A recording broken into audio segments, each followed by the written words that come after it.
In this video, I'll show you how to sign up for Microsoft Azure. So first thing is first, we just want to search for it in the Google. And then you're going to pick this option here, Microsoft, azure.microsoft.com. And then on the home page, what you want to do is just click anywhere that says get started with Azure.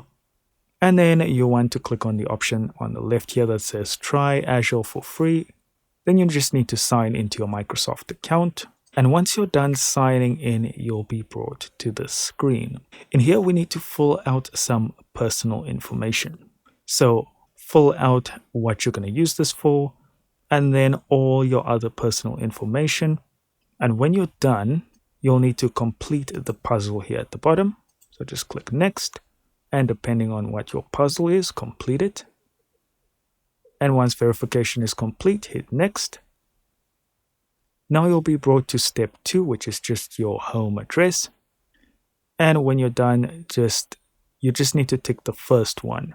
The rest are optional, and then hit next. Lastly, you need to put in your card details, and yes, it is still free. As you can see here, it says you won't be charged unless you move to pay-as-you-go pricing. So once we're done there, we'll just click next. And then you'll click next again. And now you need to choose what you're going to use Azure for. And then hit next. And then you can either start the tour or skip the tour. And you are officially complete and signed up. Thank you so much for watching. Don't forget to hit like and subscribe. And I'll see you in the next video.